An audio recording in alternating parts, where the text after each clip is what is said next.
सामीन कराम, आप सुन रही हैं दिलचस्प कहानी जिसका नाम है जंगल। ये इस सिलसिले की किस्त नंबर 32 है।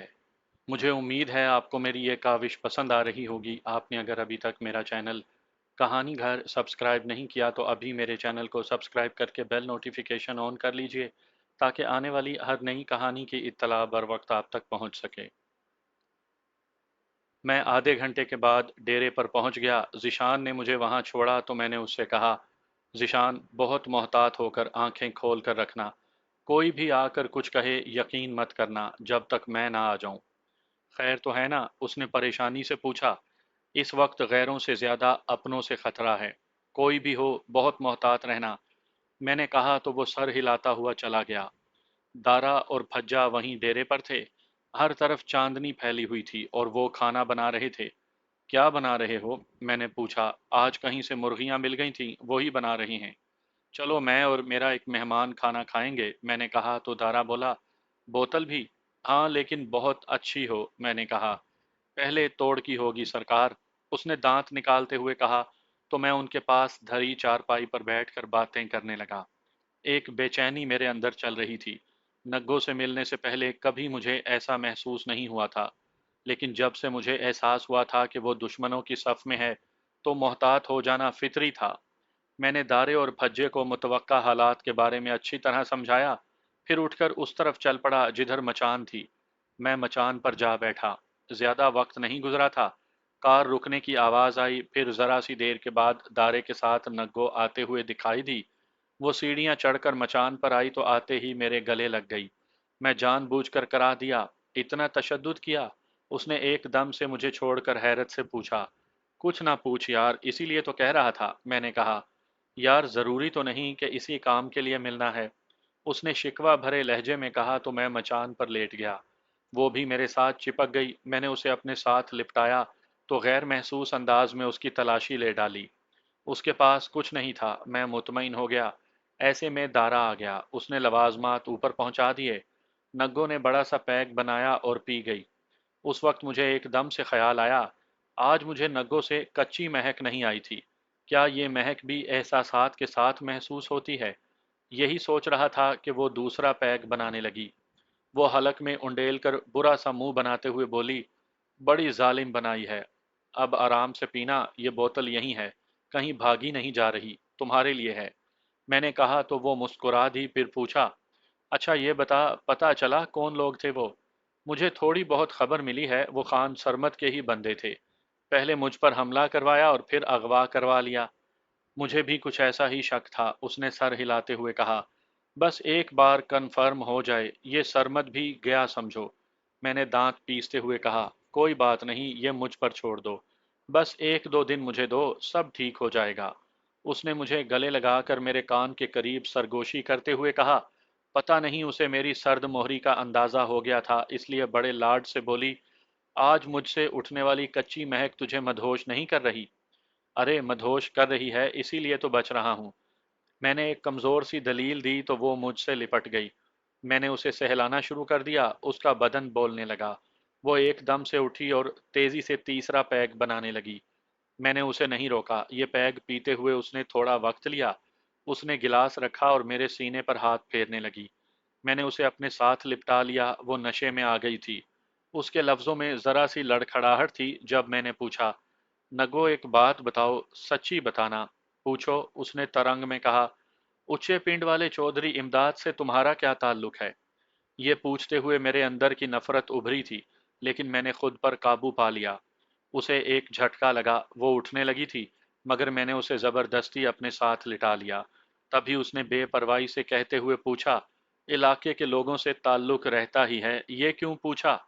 उसने बताया कि तुमने उसे क्यों मजबूर किया और साइमा के अगवा का ड्रामा रचाया। मैंने कहा तो उसने फिर उठकर बैठना चाहा। मैंने जोर से दबाकर उसे लेटा रहने पर मजबूर कर दिया। वो फटी आंखों से मेरी तरफ देखते हुए बोली, ये तुम्हें कैसे पता? तब मैंने उसके गालों पर हाथ फेरते हुए कहा, मुझे साइमा ने खुद बताया। उसकी माँ सफिया ने 1 लाख लिया और दरखास्त वापस ले ली, पता है तुम्हें? हाँ, लेकिन वो, उससे कुछ कहा ना गया। नगो, मैंने तुमसे कितना प्यार किया, लेकिन तुमने सरमद को भी बता दिया कि उसके बाप का कातिल मैं हूं। یہ بات مجھے خود سرمد نے بتائی ہے، تصدیق کرنا چاہو گی؟ اس کا نشہ ہرن ہو گیا، وہ پوری قوت سے اٹھی تو میں بھی اٹھ گیا۔ وہ یوں مجھے دیکھ رہی تھی جیسے میں کوئی دوسری دنیا کی مخلوق ہوں۔ میں نے ایک نیا پیگ بنایا اور اسے تھما دیا۔ لو پیو۔ اس نے لرزتے ہاتھوں سے پیگ تھاما، وہ میری طرف دیکھ رہی تھی۔ جس ہاتھ میں اس نے گلاس پکڑا تھا وہ میں اس کے لبوں تک لے گیا۔ وہ ایک ہی سانس میں پی گئی، پھر اپنی کلائی سے ہونٹ صاف کر کے شرمندہ لہجے میں بولی، سوری اسد، میں بہک گئی تھی۔ فون نکالو اور سرمد کو فون کرو، اسے بتاؤ کہ تم بھی میرے ساتھ شامل تھیں۔ میں نے سختی سے کہا تو وہ ہونکوں کے مانند میری طرف دیکھنے لگی۔ یہ تو تجھے کرنا پڑے گا میری جان، کرو۔ میں نے اس کے گالوں پر ہاتھ پھیرتے ہوئے کہا، نہ کرو اسد، بس ہو گیا۔ اس نے خوفزدہ لہجے میں کہا، کرو۔ میں نے نرمی سے کہا اور مچان کے ایک کونے میں رکھا ہوا خنجر نکال لیا، پھر اس کی نوک اس کے سینے پر رکھ دی۔ اس کے منہ سے ہلکی سی کراہ نکل گئی، شاید نوک چبھی تھی یا وہ خوفزدہ ہو گئی تھی۔ وہ حیرت زدہ آنکھوں سے میری طرف دیکھ رہی تھی۔ اس نے لرزتے ہاتھوں سے فون نکال لیا۔ اس نے خوف زدہ انداز میں میری طرف دیکھا تو میں نے نوک پر ہلکا سا دباؤ دیا تو وہ جلدی سے نمبر پش کرنے لگی۔ دوسری جانب کال جانے لگی، پھر سرمد نے کال ریسیو کر لی۔ اس کی بھاری آواز گونجی تو نگوں نے کہا، خان صاحب، میں نگت بات کر رہی ہوں۔ ہاں بولو، اس نے کہا۔ وہ اسد جو میں نے بتایا تھا، اس کے ساتھ میں بھی تھی، اس نے بہت مشکل سے کہا۔ مجھے معلوم ہے، اس نے تیزی سے کہا۔ تو پھر؟ اس نے یوں حیرت سے پوچھا جیسے اسے توقع ہی نہ ہو۔ بس مجھے یقین آ گیا، جو ہونا تھا وہ ہو چکا، اب مجھے کال نہیں کرنا کبھی، سمجھ گئی ہو نا؟ اس نے کہا اور فون بند کر دیا۔ وہ فون ہاتھ میں پکڑے خاموش بیٹھی رہی، پھر اس نے میری طرف دیکھ کر بے چارگی سے پوچھا، یہ کیا ہو گیا اسد؟ وہ نشے میں اپنے آپ کو سنبھال نہیں پا رہی تھی۔ وہی جو تم نے کیا، لیکن خیر، اب تمہیں اس سے ڈرنے کی ضرورت نہیں ہے میری جان، کیونکہ تم زندہ رہو گی تبھی نا، میں نے نفرت سے کہا۔ اسد، اس نے کراہتے ہوئے آنکھیں بند کر لیں۔ میں نے خنجر ہٹا لیا تو وہ سینے پر ہاتھ رکھ کر جھک گئی۔ چند لمحے ایسے ہی جھکی رہی، پھر اس نے ایک دم سے اٹھا کر میرا خنجر والا ہاتھ پکڑ لیا۔ دوسرے ہاتھ سے وہ خنجر نکالنے لگی۔ میں نے ہاتھ ڈھیلا کر کے اسے خنجر دے دیا۔ وہ خنجر میری طرف کر کے بولی، تم بہت بھولے ہو اسد، اتنی شراب تو میرا کچھ نہیں بگاڑ سکتی، اور تم نے مجھے نشے میں سب کچھ بتا دیا۔ مجھے پہلے ہی شک تھا، صفیہ اور سائمہ کے بارے میں تمہیں پتہ چل گیا ہے، لیکن تم بتا گئیں۔ میں نے طنزیہ کہا، اب بات کھل گئی تھی۔ وہ چھوڑو، مجھے یہ بتاؤ، جو ندیم نے تمہیں 3 کارٹن دیے تھے وہ کہاں ہیں؟ سالے ڈرامہ کرتا ہے۔ اس نے کہا تو میرے شک کی تصدیق ہو گئی، یہ دونوں آپس میں ملے ہوئے تھے۔ کون سے کارٹن؟ میں نے حیرت سے پوچھا۔ میں تمہاری رگوں سے نکال لوں گی، اس نے کہا اور خنجر میرے سینے پر رکھ کر لکیر لگا دی۔ جلن کا احساس میرے پورے بدن میں پھیل گیا۔ میں نے اس کا ہاتھ پکڑا اور ایک ہی جھٹکے میں خنجر چھین لیا، پھر اس کی ہتھیلی پکڑ کر خنجر اس کے آر پار کر دیا۔ اس کے منہ سے چیخ نکلی جو میں نے اس کے منہ پر ہاتھ رکھ کر دبا دی۔ اس کی پشت میرے سینے سے لگی ہوئی تھی اور وہ میرے ہاتھوں میں مچلتے ہوئے تڑپ رہی تھی۔ میں نے اس کے کان کے قریب منہ لے جا کر کہا، پلان کیا تھا میری جان، وہ بتاؤ۔ یہ کہتے ہی میں نے اس کا منہ ڈھیلا چھوڑ دیا۔ وہ بھنا کے بولی، تجھے قتل کرنے کا۔ وہ کیوں؟ میں نے پوچھا۔ تاکہ تیرے مرنے کے بعد میں اور ندیم اس سارے علاقے پر قابض ہو جائیں۔ تیری زمین کے سارے کاغذات اس کے پاس ہیں، وہ آج کل میں اس کے نام ہو جائیں گے۔ نکالو خنجر۔ میں نے خنجر بے دردی سے کھینچ لیا تو خون کا ایک فوارہ ابلا۔ اسی لمحے میرے دماغ میں ایک خوفناک خیال آیا۔ میں نے جلدی سے اپنا فون نکالا، تیزی سے ذیشان کا نمبر دیکھ کر پش کر دیا۔ اس نے پہلی ہی بیل پر کال ریسیو کر لی۔ یہاں کہیں ندیم تو نہیں آیا؟ ابھی تک تو نہیں آیا، اس نے کہا۔ وہ اگر آئے تو کوئی لمحہ ضائع کیے بغیر اسے باندھ لو، وہ یہاں بہت تباہی مچائے گا۔ خیر ہے؟ اس نے حیرت سے پوچھا۔ بکواس بند کرو، جو کہا ہے وہ کرنا۔ یہ کہہ کر میں نے فون بند کر دیا، پھر ایک زناٹے دار تھپڑ نگوں کے منہ پر مارا۔ وہ مچان سے گرتے ہوئے بچی۔ میں نے اسے پکڑا اور نیچے چلنے کا اشارہ کیا۔ وہ بمشکل اٹھی اور ایک دم سے اس نے بوتل اٹھائی اور گھما کر میرے سر پر مارنا چاہی۔ میں اگر محتاط نہ ہوتا تو میرا سر پھٹ جاتا۔ بوتل میرے کندھے پر لگی تھی، میں نے بوتل اس سے چھین لی اور اس کا منہ دبا کر اس میں شراب انڈیلنے لگا۔ بوتل خالی ہو گئی تو میں نے اسے توڑ دیا۔ وہ خوف زدہ نگاہوں سے میری طرف دیکھنے لگی۔ مارنا ہے تو ایک ہی بار مار دو، وہ انتہائی وحشت سے بولی۔ نہیں میری جان، میں تجھے ماروں گا نہیں، بس اذیت دوں گا اور دیتا ہی رہوں گا۔ हाँ, कभी कभी मोहब्बत भी। मैंने हिज़यानी अंदाज में कहा तो वो मुझसे चिमट गई। मैंने दो तीन थप्पड़ उसके मारे और मचान से नीचे लुढ़का दिया। वो धम से गिरी तो मैंने भी उसके पीछे छलांग मार दी। इतने में दारा और फज्जा भागते हुए हमारे पास आ गए। वो जमीन पर पड़ी सिसक रही थी। पानी लाओ, मैंने कहा तो दारा उल्टे कदमों वापस चला गया। मैं नग्गो को सहलाता रहा। दो तीन मिनट के बाद वो पानी का जग ले आया। मैंने वो नग्गो के मुंह पर उंडेल दिया। वो हड़बड़ा कर उठी। उसके मुंह से दर्दनाक आवाजें निकल रही थीं। मार दो मुझे, वो एकदम से चीखी। अभी नहीं मेरी जान, तुझे जिंदा रखना है, मैंने सफाकियत से कहा। तो वो धाड़े मार मार कर रोने लगी। तभी मैंने कहा, मुझे ये बताओ कब से प्लान कर रहे हो मेरे खिलाफ? जब से तुमने खान को मारा उसके बाद इलाके में कोई ऐसा ताकतवर नहीं, सिर्फ तुम थे।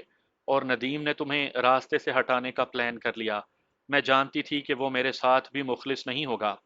और फिर तुमने, मैंने तजस्सुस से पूछा, उसे मारने का बंदोबस्त कर लिया। यहाँ मैं तुझे यही सब बताने आई थी, लेकिन तूने, ये कहते हुए वो यूं ढेर हो गई जैसे सारी बाजी हार गई हो। मेरी आंखें फटी की फटी रह गईं। क्या नदीम भी मेरे खिलाफ साजिश कर सकता है? मैं ये मानने को तैयार नहीं था कि नदीम मेरा दुश्मन हो सकता है। एक लम्हे में ना जाने कितने ऐसे मंजर मेरे सामने से गुजर गए जब वो जिंदगी और मौत की कश्मकश में मेरे साथ था। कहा यह जाता है कि दुश्मनी के लिए जर जन या जमीन का कोई मामला होता है। हमारे दरमियान तो ये भी नहीं था, फिर ये नग्गो ऐसा क्यों कह रही थी? मैंने सारी सोचों को एक तरफ झटक कर नग्गो का हाथ पकड़ा। फिर धीमे से बोला, आओ तुम्हें गांव लेकर चलूं। नदीम और उसका गैंग तुम्हें नहीं छोड़ेगा, याद रखना। उसने धाड़ते हुए कहा तो मैंने उसका हाथ छोड़ दिया। चंद लम्हे उसे देखता रहा, फिर नफरत से बोला, इसके हाथ पांव बांध कर इसे गाड़ी में डालो। मैंने कहा तो उन्होंने थोड़ी देर में उसे बांध कर गाड़ी में ला फेंका। मैं ड्राइविंग सीट पर था। मैं उसे लेता हुआ गांव जा पहुंचा।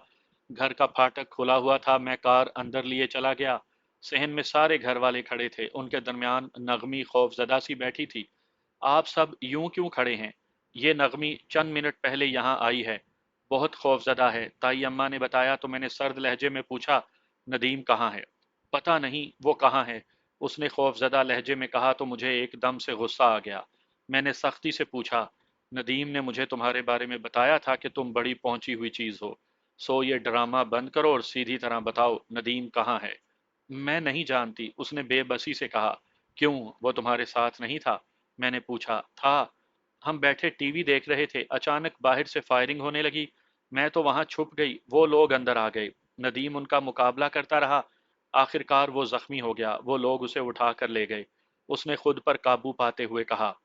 कौन लोग थे? मैंने तेजी से पूछा। मैं नहीं जानती, उसने बताया। नदीम ने कुछ नहीं बताया? मैंने पूछा। मुझे कल उसने सिर्फ इतना बताया था कि अगर कोई खतरे की सूरत पैदा हो जाए तो मैं पहली फुर्सत में गांव चली जाऊं, आप लोगों के पास। उसने बताया तो मुझे अजीब सा महसूस हुआ। क्या ये नदीम का ड्रामा था या हकीकत?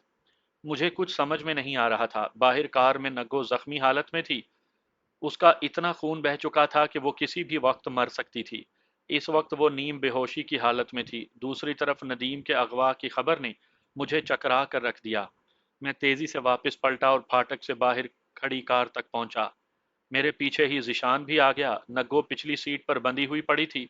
मैंने उसे हिलाया तो वो नीम जान थी। जिशान, जल्दी से पानी लाओ, जल्दी। लफज मेरे मुंह ही में थे कि वो उल्टे पांव भागा। मैं नग्गो को देखने लगा। मैंने लाशऊरी तौर पर उसे हिलाने की कोशिश की, मगर वो बेहिस हो रही थी। बिलाशुबा उसका खून बहुत ज्यादा बह गया था। मेरी कोशिश थी कि वो बच जाए, लेकिन दिमाग कह रहा था कि उसकी मौत यकीनी है। मैं इसी कश्मकश में था कि जिशान पानी से भरा जग ले आया। मैंने थोड़ा सा पानी उसके चेहरे पर फेंका तो उसने हड़बड़ा कर आंखें खोल दी। वो यकटुक मेरी तरफ देख रही थी। मैं अभी मरी नहीं, उसने कर्बनाक लहजे में कहा। तो मैं सख्त लहजे में बोला, चाहो तो बच सकती हो, जो तुम चाहो, उसने बेबसी से कहा और आंखें मूंद ली।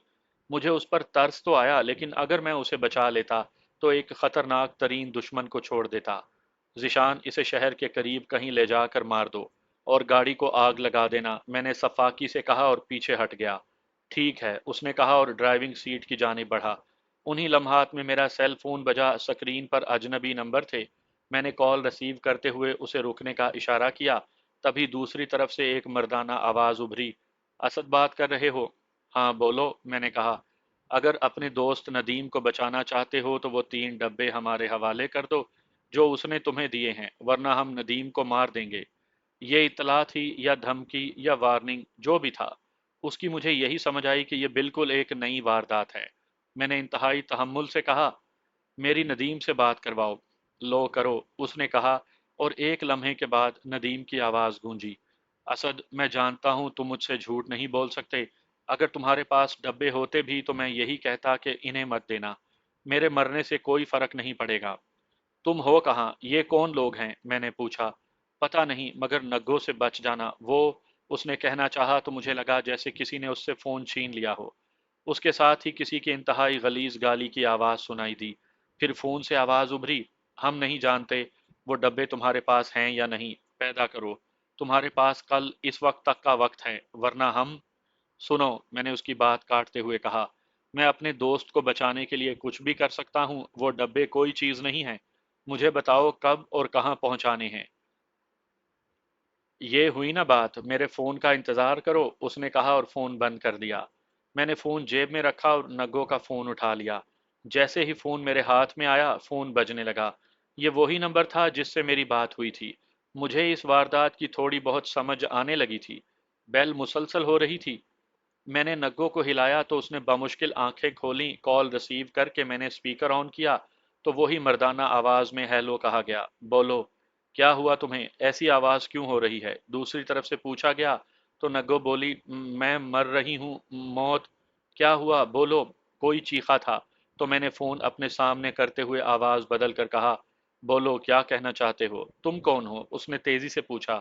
तुम्हारी तरह मुझे भी डब्बे चाहिए, नग्गो, मेरे पास है, और मैंने इस पर इतना तशद्दुद किया है कि ये मर रही है, बता नहीं रही। अब तुम बोलो, तुम कौन हो? मैंने अजीब से लहजे में पूछा। डब्बे हमारे पास हैं और ना उसके पास, वो तो किसी और के पास हैं, और अगर उसे कुछ हो गया तो हम तुम्हें पाताल से भी। उसने कहना चाहा तो मैंने उसे टोकते हुए कहा, बकवास मत करो पाताल के बच्चे, डब्बे दे जाओ और इसे ले जाओ। ये कहते ही मैंने फोन बंद कर दिया। मैंने नग्गो का फोन भी अपनी जेब में डालते हुए कहा, ज़िशान, अब इसे बचाना होगा, वो लड़का डिस्पेंसर है ना, उसके पास चल, जल्दी। मैंने कहा तो वो तेजी से ड्राइविंग सीट पर बैठा और गाड़ी बढ़ा दी। गांव की चंद गलियों के पास वो रहता था, उसे उठाने में कुछ वक्त लग गया। जब तक उसने बैठक खोली तब तक हम नग्गो को उठा कर ले आए और एक बेड पर डाल दिया। वो लड़का अपनी सी कोशिश करने लगा। तभी मैंने ज़िशान को इशारा करके बाहर बुलाया। ऐसा करो, नग्गो की गाड़ी कहीं छुपा दो और अपनी जीप ले आओ। ठीक है, उसने सर हिलाते हुए कहा। वो मेरी बात समझ गया था। वो फौरन निकल गया और बैठक के अंदर की जानिब बढ़ गया। तकरीबन 2 घंटे की कोशिश के बाद उस डिस्पेंसर लड़के ने मुझे कहा, अभी ये खतरे से बाहर तो हो गई है, लेकिन लगता है इसका खून बहुत बह गया है। इसके लिए खून का बंदोबस्त करना होगा, वरना। तुम कर लोगे? मैंने पूछा तो वो तेजी से बोला, नहीं भाई, यहाँ तो कोई सहूलत नहीं, शहर ले जाना पड़ेगा। लेकिन मसला ये है, किसी को पता न चले, इसे अस्पताल नहीं ले जा सकते। मैंने कहा तो वो सोचते हुए बोला, अगर कुछ रकम खर्च की जाए और शहर में कोई खुफिया जगह हो तो सारा बंदोबस्त हो सकता है। मेरे ऐसे जानने वाले लोग हैं, उसने दबे दबे जोश से कहा। जल्दी राब्ता करो, रकम की परवाह मत करना, जो चाहोगे मिल जाएगा। मैंने कहा तो वो अपनी जेब से फोन निकाल कर राब्ता करने लगी। अगले 2 घंटे में हम शहर वाली कोठी में थे।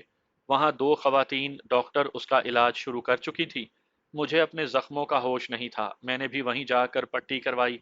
सारी रात जागने के बावजूद नींद मेरी आंखों से कोसों दूर थी। एक तरफ मेरे सामने नग्गो मौतो हयात की कश्मकश में थी और दूसरी तरफ नदीम का अगवा था। उन दोनों के दरमियान ना समझ आने वाली वारदात मेरे दिमाग की चूलें हिला चुकी थी। नग्गो और नदीम जो भी एक दूसरे के बारे में कह रहे थे, मुझे इससे कोई सरोकार नहीं था। वारदात करने वालों का मुझे खुद खोज लगाना था। अचानक मुझे ख्याल आया तो मैंने नगमी को फोन कर दिया। वो अभी तक सोई हुई थी, इसलिए खुमार आलूद लहजे में बोली, जी बोलें। तुम अभी तक साइट पर नहीं गई? मैंने पूछा। वो मैं सारी रात, उसने कहना चाहा तो मैं बोला, फौरन वहां पहुंचो, भले वहां जाकर सो जाना। किसी को भिनक नहीं मिलनी चाहिए कि रात क्या हुआ। मामूल के मुताबिक रहो, समझ रही हो मेरी बात? मैं जाती हूँ अभी, उसने तेजी से कहा। फौरन जाओ, पता कर रहा हूँ मैं नदीम का, मैंने कहा और फोन बंद कर दिया। इस वक्त मेरे पास ज़िशान था। मैंने कोठी खरीदने के बारे में उसे बता दिया था। वो काफ़ी हद तक मुतमईन था कि ये जगह अपनी है, किसी गैर के ठिकाने पर नहीं। रजब अली, सिराज और वहीद नीचे थे, लेकिन मैं बेचैन था। मुझे फ़ोन कॉल का इंतज़ार था, लेकिन मुझे ये भी यकीन था कि अगवाकारों का सुराग अगर मिला तो वो नग्गो ही से मिलेगा। वो दवाओं के ज़ेर असर सो रही थी। दोपहर के वक्त उसकी आंख खुली। मैं उसके पास बैठा हुआ था। उसने मेरी तरफ हैरानी से देखा और फिर उसी हैरत से पूछा, तुमने मुझे मारा नहीं? नहीं, अभी तक तो जिंदा हो, मैंने खुरदरे लहजे में कहा। डर गए? उसने इत्मीनान से कहा और आंखें मूंद ली। नहीं, डरा नहीं, कुछ सोचा है, मैंने उसी लहजे में जवाब दिया। तो उसने आंखें बंद किए रखीं और तंजिया लहजे में पूछा, क्या सोचा? यही कि अगर तुम्हें एक बार मार दिया तो फिर मेरे दिल को तसल्ली नहीं होगी। तुम्हें थोड़ा थोड़ा करके मारा जाए, इसीलिए जिंदा रखा है। मैंने नफरत से कहा। तो मार दो ना, उसने बेबसी से कहा। तो मैं बोला, मार देता हूं, अगर ये बता दो कि नदीम कहाँ है। मुझे उसका नहीं पता कहाँ है वो, उसने उकताहट से कहा। ये तो पता है ना किसने अगवा किया है उसे, मैंने पूछा। हाँ पता है, उसने साफ कह दिया। बताओ, मुझे नदीम चाहिए। मैंने कहा तो वो पुरसकून अंदाज में बोली, उन्हें दौलत चाहिए। वही 3 कार्टन, जिसमें नदीम की नहीं, किसी दूसरे की दौलत भरी हुई थी। वो अपनी दौलत वापस लेना चाहते हैं। वो गलत नहीं है, तो ले लें। बस नदीम मुझे दे दें, मैंने कहा। मुझे समझ नहीं आ रही, वो तुम्हारा इतना बड़ा दुश्मन है और तुम उसे बचाना चाहते हो। वो मर गया तो दौलत तुम्हारी। उसने कोई और ही किस्सा छेड़ा तो मुझे एकदम से गुस्सा आ गया, इसलिए दुरुस्त लहजे में बोला, देख नगो, तुम पता नहीं क्या सोच रही हो। नदीम जैसा भी है वो मेरा दोस्त रहा है। मैं सिर्फ उसे इसलिए बचाना चाहता हूँ कि उसे खुद अपने हाथों से मार सकूं। उसके लिए जितनी दौलत लगती है लग जाए। मतलब तुम उसे खुद अपने हाथों से मारने के लिए उस पर दौलत खर्च कर देना चाहते हो? उसने हैरत से पूछा। हाँ ऐसा ही है, मैंने हतमी लहजे में कहा। तो जाओ फिर कर लो तलाश उसे। नग्गो ने कहा तो मुझे एकदम से गुस्सा चढ़ गया। वो समझ गई थी कि मैंने अगर उसे बचाया है तो सिर्फ इसी वजह से कि नदीम के बारे में मालूम है, वरना मैं अब तक उसे मार चुका होता। तभी मैंने फैसला कर लिया और बड़े ठहरे हुए लहजे में बोला, बहुत हो चुका नगो, अब बताओ नदीम को किन लोगों ने अगवा किया है। आगे मेरा काम है। अगर तुम मुझे कत्ल ना करने की जमानत देते हो तो। उसने मेरी आंखों में देखते हुए कहा। तो मैंने बेसाख्ता कहा, दी जमानत, बोलो क्या करना है। बस इतना ही, मुझे छोड़ दो, नदीम तुम्हें मिल जाएगा। उसने बेपरवाही से कहा। तो मैं तलखी से बोला, क्या मैं तुम्हें पागल दिखाई देता हूँ? पागल तो खैर तुम हो। चलो यूं करो, जहां से नदीम को लेना है मुझे वहां पहुंचा दो। मतलब मेरे इवज ही नदीम मिलेगा, उसने कहा। ओके, मुझे मंजूर है, मैंने फैसला कुन लहजे में कहा। तो वो बोली, लाओ मेरा फोन दो। उसने कहा तो मैं समझ गया कि इस सारे मामले के पीछे नग्गो का ही हाथ है, वरना वो इतने एतमाद से मेरे साथ डील ना करती। उसने फोन मिलाया और स्पीकर ऑन कर दिया। कॉल रिसीव होते ही पूछा, नदीम जिंदा है या? अभी जिंदा है, लेकिन उसकी हालत ठीक नहीं, दूसरी तरफ से बताया गया। तो वो बोली, हालत तो मेरी भी ठीक नहीं और रकम असद के पास नहीं है। मतलब सारी मेहनत अकारत गई, यही समझ लो। अब अगर मुझे बचाना चाहते हो तो नदीम को छोड़ना होगा, बाकी मैं तुम्हारा नुकसान पूरा कर दूंगी। उसने बड़े एतमाद से कहा। ओके, कहाँ पहुंचाना है? उसने पूछा। तो नगो बोली, वो मैं बताती हूँ, तुम उसे लेकर निकलो। ओके, दूसरी तरफ से कहा गया और कॉल बंद हो गई। तभी नग्गो ने मेरी तरफ देखा और एतमाद से बोली, चलो अब मुझे भी लेकर निकलो। मैं खामोशी से उठ गया। हमारे पास एक ही जीप थी। जिशान ड्राइविंग करने लगा, उसके साथ रजब अली बैठ गया। मैं पिछली सीट पर नग्गो को लेकर बैठा तो जीप चल दी। मैंने कमरे से निकलने से पहले नग्गो की आंखें बांध दी थी। मैं नहीं चाहता था कि उसे लोकेशन के बारे में मालूम हो। नग्गो और उसके लोगों के दरमियान बातचीत चलती रही। कोई 1 घंटा इस आंख मचोली में गुजर गया तो शहर के एक पार्क के पास हम दोनों ही आ रुके। करीब ही एक कार खड़ी थी, हम उसके पास आ रुके। मुमकिन है उनके साथ मजीद लोग निगरानी पर हों, मगर यह रिस्क तो लेना था। एक आदमी ने जैसे ही नदीम को उतारा तो मैं नग्गो को लेकर उतर गया। मेरा एक हाथ मेरे पिस्टल पर था, जिसे मैं चश्मे जदन में निकाल सकता था। हमारे दरमियान चंद कदम का फासला था। मैंने देखा नदीम की हालत गैर हो रही थी, उसके मुकाबले में नग्गो फिर भी ठीक थी। बिल्कुल करीब आकर मैंने नग्गो को छोड़कर नदीम को पकड़ लिया। वो एक लम्हा बहुत भारी था, यूं जैसे हर शय साकित हो गई हो। हम इंतहाई तेजी से वापस कोठी की तरफ पलटे। ندیم سے بولا نہیں جا رہا تھا، بس اس کی آنکھوں سے آنسو بہہ رہے تھے۔ میں اسے دیکھتا رہا، کوئی ایک بھی سوال نہیں کیا۔ صاف نظر آ رہا تھا کہ اس پر بے تحاشا تشدد کیا گیا تھا۔ ہم نے ندیم کو اسی کمرے میں جا لٹایا جہاں کچھ دیر پہلے نگو لیٹی ہوئی تھی۔ ڈاکٹرز کے ساتھ وہ ڈسپینسر لڑکا بھی وہیں موجود تھا۔ انہوں نے فوراً اسے سنبھال لیا۔ ندیم پر واقعی بہت تشدد ہوا تھا، لیکن اس کی ہڈیاں سلامت تھیں۔ دواؤں کے اثر سے کوئی 2 گھنٹے بعد وہ پرسکون ہوا اور اسے نیند آ گئی۔ کچھ دیر کے بعد ڈاکٹرز اور وہ ڈسپینسر لڑکا چلے گئے۔ میں انتہائی الجھن میں تھا۔ نگو میرے ہاتھ سے نکل گئی تھی، جبکہ ندیم ایک دشمن کی صورت میرے سامنے تھا۔ میں اس وقت یہ فیصلہ نہیں کر پا رہا تھا کہ مجھے نگو کے ہاتھ سے نکل جانے کا دکھ ہے یا ندیم کے دشمن ہو جانے پر۔ ندیم کی حالت ایسی نہیں تھی کہ میں اس سے بات کر سکتا۔ ممکن ہے وہ بھی کوئی کہانی سنا کر مجھے رام کرنے کی کوشش کرتا، اس لیے میں خاموش تھا۔ میں چاہتا تھا کہ وقت مجھ پر ہر ایک کا معاملہ کھول دے۔ دراصل مجھے خوف دشمن کا نہیں ہوتا تھا۔ مجھے اگر کوئی الجھن تھی تو وہ اپنے اندر کے منافق لوگوں سے تھی۔ وہ کچھ نہ ہوتے ہوئے بھی آپ کا بہت بڑا نقصان کر سکتے ہیں۔ سپہر کا وقت تھا جب ذیشان گاؤں سے ہو کر آ گیا۔ میرے کپڑوں کی حالت بہت خراب ہو چکی تھی۔ میں نے فریش ہو کر کپڑے بدلے اور ندیم والے کمرے میں آ گیا۔ وہاں چائے کے کپ دھرے ہوئے تھے اور ذیشان کے ساتھ وہ تینوں بیٹھے تھے۔ میرے بیٹھتے ہی رجب علی نے پوچھا، آپ کو اغوا کاروں کے بارے میں کچھ پتا چلا؟ کسی طرف سے اطلاع یا کوئی سراغ؟ ابھی تک تو کچھ نہیں۔ ندیم ہوش پکڑتا ہے تو کسی نشاندہی پر کوئی آئیڈیا لگاتے ہیں، میں نے دھیمے سے کہا اور چائے کا کپ اٹھا لیا۔ مجھے تھوڑا سا پتہ چل گیا ہے کہ وہ کون ہے، رجب علی نے کہا تو مجھے یوں لگا جیسے اس نے کمرے میں بم پھاڑ دیا ہو۔ میرے ہاتھ میں پکڑا ہوا کپ لرز گیا۔ میں نے حیرت سے بے ساختہ پوچھا، تھوڑا سا مطلب وہ کیسے؟ جب آپ نے تبادلہ کیا تھا ان کا تب میں جیپ ہی میں بیٹھا تھا، لیکن ایک لڑکا جو پچھلی سیٹ سے باہر آیا تھا میں اسے اچھی طرح سے جانتا ہوں۔ اس کا گاؤں بھی مجھے پتا ہے۔ اگر اسے اٹھا لیا جائے تو سب پتا چل جائے گا، مطلب سب کے بارے میں۔ اس نے تفصیل بتاتے ہوئے کہا، اٹھا لو گے؟ میں نے تجسس سے پوچھا، کوشش کرتے ہیں۔ ویسے دوپہر سے لے کر اب تک میں نے اس کے بارے میں کافی معلومات لے لی ہیں، اس نے بتایا۔ کیسے آئے گا وہ ہاتھ؟ میں نے بے تابی سے پوچھا۔ یہ میرا کام ہے۔ اس طرح کے جو لڑکے ہوتے ہیں نا، وہ صرف پیسے کے لیے کام کرتے ہیں، اس نے کہا۔ تو میں سمجھ گیا وہ کیا کہنا چاہتا ہے۔ میں نے سکون سے کہا، جو چاہو گے مل جائے گا، اسے میرے سامنے لاؤ۔ ہم تینوں کو چھٹی دیں پھر؟ اس نے کہا تو میں نے سر کے اشارے سے ہاں کر دی۔ انہوں نے چائے پی اور نکل گئے۔ رات کا پہلا پہر ختم ہونے کو تھا جب ندیم نے پانی مانگا۔ میں نے اسے پانی پلایا تو کافی حد تک وہ ہوش میں تھا۔ میں نے پانی کا گلاس سائیڈ ٹیبل پر رکھ کر اس کی طرف دیکھا تو وہ عجیب نگاہوں سے مجھے دیکھ رہا تھا۔ وہ چند لمحے دیکھتا رہا، پھر نحیف سی آواز میں بولا، شکر ہے تم نگوں سے بچ گئے۔ تمہیں یاد ہے نگوں سے ملانے والے تم ہی تھے؟ میں نے یاد دلایا۔ ہاں، تب حالات کچھ اور تھے۔ مجھے کیا پتا تھا وہ سانپ ہے اور ہمیں ہی ڈس لے گی، اس نے نفرت سے کہا۔ سانپ کی فطرت ہی ڈسنا ہے، اس میں گلا کیسا؟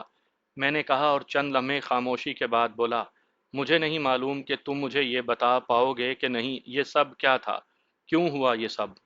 لالچ، بہت زیادہ لالچ، اس سے بھی بڑھ کر نظر انداز کر دینے کا دکھ، اور اس سے بھی بڑھ کر طاقتور ہو جانے کی خواہش۔ میرے ساتھ اگر تم سیدھی بات کرو گے تو مجھے پتا چلے گا، یہ پہیلیاں مجھے نہ سناؤ۔ میں نے اکتاہٹ سے کہا، سب کچھ ٹھیک ٹھاک تھا جب تک اسے یہ معلوم نہیں تھا کہ میرے پاس اتنی زیادہ دولت ہے۔ میں وہ سب یہاں لے آیا تو اسے حیرت ہوئی۔ وہ چاہتی تھی کہ یہ سب اس کے پاس ہو۔ اسے پتہ کیسے چلا؟ میں نے پوچھا۔ جب اچانک مجھے کوٹھی کی ضرورت پڑی، مجھے معلوم تھا کہ شہر میں اس کے پاس ایک کوٹھی ہے۔ میں نے اس سے کوٹھی مانگی اور اس نے دے دی۔ جب گاؤں میں کام شروع ہوا تو ایک دن اچانک وہ میرے پاس آئی اور اس نے مطالبہ کر دیا کہ میں یہ سب نہ کروں۔ پھر تم نے کیا کہا؟ میں نے تجسس سے پوچھا۔ میں نے انکار کر دیا تو اس نے مجھے دھمکی لگا دی۔ اس نے تمہیں الجھا دیا اور پھر مجھے۔ اس نے گیم ہی اس طرح کی ڈالی کہ ہم ایک دوسرے سے متنفر ہو جائیں، اس نے کہا تو میں خاموش ہو گیا۔ ندیم بھی پورا سچ نہیں بتا رہا ہے۔ میں مطمئن نہیں ہوا تھا۔ صورتحال ہی ایسی تھی کہ ندیم کو بھی معلوم نہیں تھا کہ اس کے ساتھ کیا ہوا، یا پھر وہ پوری طرح نگوں کے ساتھ شامل تھا۔ ساری گیم ہی الجھی ہوئی تھی۔ اوکے، تم ٹھیک ہو جاؤ پھر دیکھتے ہیں، ابھی تم آرام کرو، میں نے کہا اور اٹھ گیا۔ اس کے پیچھے مجھے کچھ اور ہی محسوس ہو رہا تھا، ورنہ نگو اتنی طاقتور نہیں تھی کہ اتنی بڑی سازش کر سکے۔ میں نے سوچا اسے وقت پر ہی چھوڑ دوں تو اچھا ہے، ورنہ میں الجھا ہی رہوں گا اور کچھ سمجھ نہیں آئے گا۔ میں نے سب کچھ اپنے دماغ سے نکالا اور سونے کی کوشش کرنے لگا۔ ابھی سورج نہیں نکلا تھا جب میری آنکھ کھل گئی۔ مجھے شدت سے چائے کی طلب ہو رہی تھی۔ میں اٹھا اور منہ ہاتھ دھو کر کچن کی جانب چل پڑا۔ میرا ارادہ تھا کہ خود چائے بنا لوں، وہاں پہلے ہی سے وحید چائے بنا رہا تھا۔ تم لوگ کب آئے؟ میں نے پوچھا۔ ابھی تھوڑی دیر پہلے، بندہ لے آئے ہیں، اس نے دبے دبے جوش سے کہا۔ تو میں نے بے ساختہ پوچھا کہاں ہے؟ نیچے رجب علی کے پاس، اس نے بتایا۔ اچھا چل چائے بنا کر وہیں لے آ، میں نے کہا اور پلٹ کر نیچے جانے کے لیے بڑھ گیا۔ میں نیچے کمرے میں پہنچا تو ایک لڑکا چارپائی پر بیٹھا ہوا تھا۔ رجب علی اس سے باتیں کر رہا تھا۔ مجھے دیکھتے ہی دونوں خاموش ہو گئے۔ میں ایک کرسی پر بیٹھا تو رجب علی نے اس لڑکے کی جانب اشارہ کرتے ہوئے کہا، یہ اشرف ہے، علاقے میں اچھو وڈا کے نام سے مشہور ہے، یہ ان لوگوں کے ساتھ تھا۔ دیکھ بھائی اچھو، تم مجھے سمجھدار بندے لگتے ہو، بات مان جاؤ گے تو راضی کر دوں گا، ورنہ… میں نے اسپاٹ لہجے میں کہا، صاحب جی مجھے رجب بھائی نے بتا دیا ہے آپ لوگوں کی گیم اونچی ہے، ہم اس تک نہیں پہنچ سکتے۔ مجھے تو باؤ اکرم نے کہا تھا کہ ایک بندہ اٹھانا ہے، وہ ہم نے اٹھا لیا، نہ مجھے آگے کی خبر ہے نہ پیچھے کی، مجھے میرے پیسے مل گئے تھے۔ وہی میں کہہ رہا ہوں، ان سب کے بارے میں معلومات دے دو، پیسوں کے بارے میں تمہاری سوچ جو ہوگی، جو مانگو گے دوں گا۔ ہیرا پھیری ہوئی تو ایک چھوٹی سی گولی تمہارے لیے کافی ہے، میں نے اس بار قدرے کھردرے لہجے میں کہا۔ میری آواز کی گونج ابھی ختم نہیں ہوئی تھی کہ وہ بول اٹھا۔ باؤ اکرم نامی ایک نوجوان کبھی طالب علم لیڈر ہونے کے نام پر مقامی کالج میں بدماشی کرتا تھا، پھر شہر کے ایک جرائم پیشہ شخص نے اس کے سر پر ہاتھ رکھ دیا، وہ اس سے مختلف کام لینے لگا۔ اس نے اپنا چھوٹا سا گروہ بنایا ہوا تھا جس کے ساتھ مل کر وہ مختلف وارداتیں کرتا تھا۔ چند دن پہلے اسے یہ ٹاسک ملا کہ ایک بندہ اغوا کرنا ہے، سو وہ ندیم کو اغوا کر کے لے گئے۔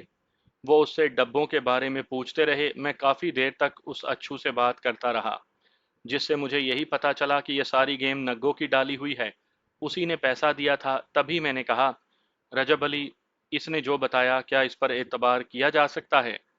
کہہ نہیں سکتا جی، اس نے صاف کہہ دیا۔ تو اچھو تیزی سے بولا، صاحب جی مجھے پتا ہے میرے ساتھ کیا ہو سکتا ہے، یہ استاد لوگ ہیں، میں ان کے سامنے پر نہیں مار سکتا۔ چل بات کر اپنے باؤ اکرم سے، نگو کو واپس دینے کے لیے کتنی رقم مانگتا ہے؟ میرے یوں کہنے پر اس کی آنکھیں پھیل گئیں۔ اس نے رجب علی کی طرف دیکھا تو وہ پر یقین لہجے میں بولا، مل جائیں گے پیسے، 1 روپیہ کم نہیں ہوگا۔ میں کرتا ہوں جی بات، اس نے کہا اور ادھر ادھر دیکھا۔ رجب علی سے اشارے سے فون مانگا، جو اس نے جیب سے نکال کر اسے دے دیا۔ اچھو نے فون ملتے ہی تیزی سے نمبر ملائے اور اسپیکر آن کر دیا۔ ہاں بول، دوسری طرف سے کرخت لہجے میں کہا گیا۔ وہ عورت کدھر ہے جو ہم لے کر… اس کی بات پوری نہیں ہوئی تھی کہ دوسری طرف سے بات کاٹ کر پوچھا گیا، اوئے تجھے کیا ضرورت پڑ گئی اس عورت کی؟ باؤ جی ایک لمبی ڈھیل ہے، وہ عورت دو اور مال لے لو۔ کون دے رہا ہے؟ اس نے پوچھا۔ وہی جس نے وہ عورت ندیم کے عوض دی تھی۔ مطلب وہ تم تک پہنچ گئے ہیں؟ اس نے تیزی سے پوچھا۔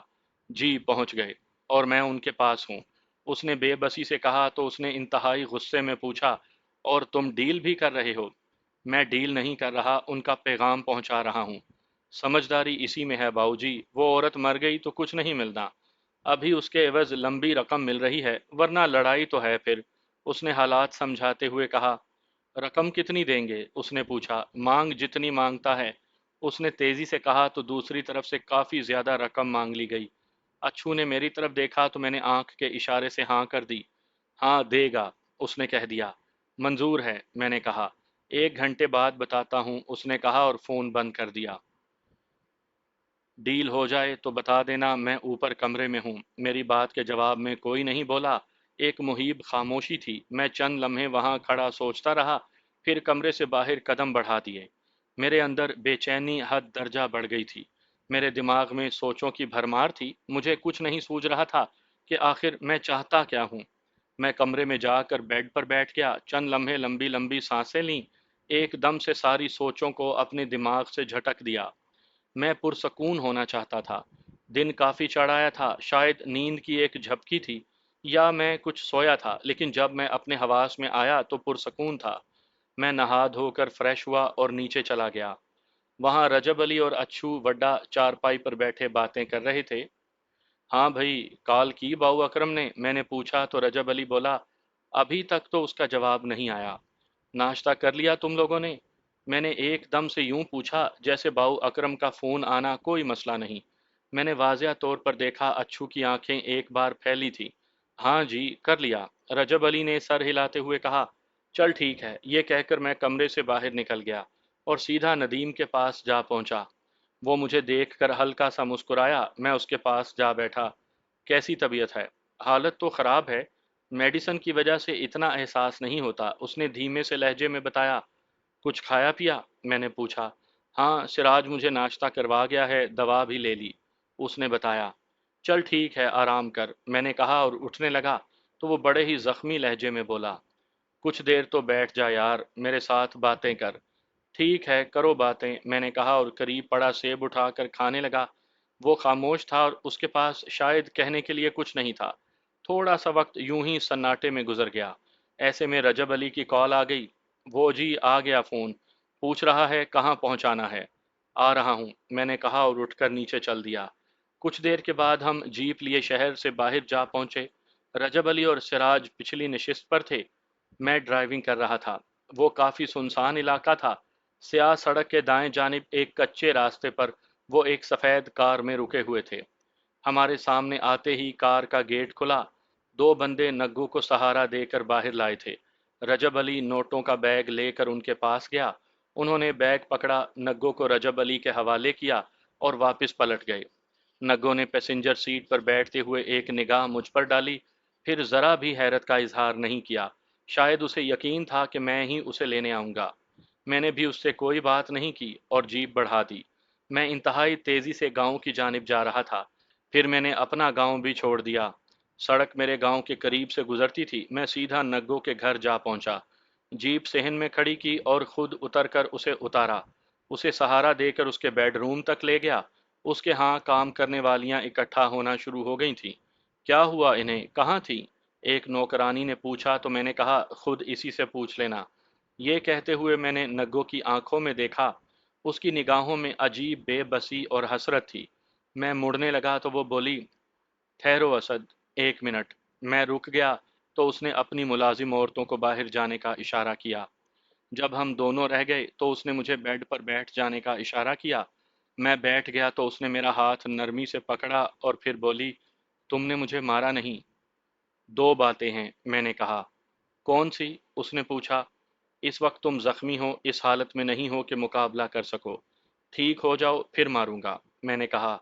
और दूसरी, तुम मेरे साथ रही हो, बहुत बार मेरी मदद की, इस वजह से एक बार तो रियायत बनती है। अब सामने आओगी तो नहीं छोड़ूंगा, वादा रहा। मैंने उसका हाथ नरमी से हटाते हुए कहा। असद, मुझे माफ मत करना, उसने दुख से कहा। नहीं करूंगा, ये कहते हुए उठा और कमरे से निकलता चला गया। मेरा रुख फिर से शहर की तरफ था। एक अफ्रीकी कहावत है, जो जंगल तुम्हें पनाह देता है उसे जंगल मत कहो। सीधी सी बात है, इंसान जंगल में अपनी मर्जी से जा सकता है, लेकिन शायद अपनी मर्जी से वापस नहीं आ सकता। मैं शहर वाली कोठी की छत पर खड़ा यही सोचे जा रहा था। शहर पर शाम उतर रही थी। मेरे सामने कंक्रीट का एक जंगल आबाद था। कभी कभी मुझे लगता, जहां हम रह रहे हैं ये जंगल नहीं बल्कि चिड़ियाघर है। हम कहाँ किस मकसद के लिए भागे चले जा रहे हैं, ये सोचने की हमें फुर्सत ही नहीं। यहाँ क्या कर रहे हो? जिशान की आवाज़ मेरे कानों में गूंजी तो मैंने पलट कर देखा। वो कुछ फासले पर खड़ा मुझे देख रहा था। तभी मैंने अपनी सोचों के बारे में उसे बताया तो वो बेसाख्ता बोला, कुत्ता अगर अच्छी नस्ल का नहीं पालोगे तो वो तुम्हें ज़रूर काटेगा। वो तो बहुत अच्छा दोस्त था यार, मैंने दुख से कहा। था, मुखलिस भी होगा, वफादार भी होगा। तो क्या हुआ? साजिश की, गद्दारी की, तुझे कत्ल करने का प्लान किया। इसे मुनाफकत कहते हैं। मुनाफिक तो दुश्मन से भी ज्यादा खतरनाक होता है। दुश्मन को माफ किया जा सकता है, मुनाफिक को नहीं। उसने दबे दबे जोश से कहा। उसे छोड़ो, वो जो है सो है, तुम्हारा फैसला क्या है? वो कहो, मार दें उसको? मैंने खुद पर जबर करते हुए कहा, बिल्कुल। उसने कहा, फिर लम्हा भर रुक कर बोला, आओ नीचे चलें। हम दोनों धीमे कदमों से चलते हुए नीचे जाने के लिए सीढ़ियों की जानिब बढ़े। उस वक्त मैं आखिरी सीढ़ी पर था जब मेरी निगाह सिराज पर पड़ी। वो मेरी तरफ देख रहा था और उसके चेहरे पर अजीब सी वहशत फैली हुई थी। मैंने उसकी तरफ देखकर पूछा, क्या हुआ तुझे, खैर है? 1 मिनट इधर आओ जी, उसने कहा और जेब में हाथ डालकर एक जानिब चल पड़ा। मैं उसके पीछे खुली फिजा में आ गया। वो अपनी जेब से सेल फोन निकाल चुका था। बोलो क्या बात है? मैं थोड़ी देर पहले नदीम के पास चाय देने गया था, तब उसने मुझसे फ़ोन मांगा कॉल करने के लिए। मैं उसे फ़ोन देकर बाहर आ गया। कुछ देर बाद मैं अपना फ़ोन ले आया। तो इसमें मुझे बताने वाली कौन सी बात है? मैंने उकताहट से पूछा। तो वो सकून से बोला, मैंने यूं ही अपना फ़ोन देखा कि उसने किस नंबर पर कॉल की है, तो वो नंबर डिलीट हो चुका था। मेरे फ़ोन में कॉल रिकॉर्ड हो जाती है। मैंने तजस्सुस से वो कॉल सुनी। उसने सनसनीखेज लहजे में कहा, क्या है उस कॉल में? मैंने पूछा। आप खुद ही सुन लो, यह कहकर उसने वो रिकॉर्डिंग चलाकर मुझे फ़ोन थमा दिया। जूं जूं मैं सुनता गया, हैरत ज़दा रह गया। नदीम की वो कॉल फरी के लिए थी। उसने अपने हालात बताकर फरी से मदद मांगी थी कि वो उसे यहाँ से निकाल कर ले जाए। दूसरी तरफ फरी ने उसे यकीन दिलाया था कि वो उसे 1-2 दिन में निकाल कर ले जाएगी। नदीम ने उसे लोकेशन के बारे में बता दिया था कि वो इस वक्त कहाँ है। सारी बात सुनकर मुझे अपनी गलती का एहसास हुआ।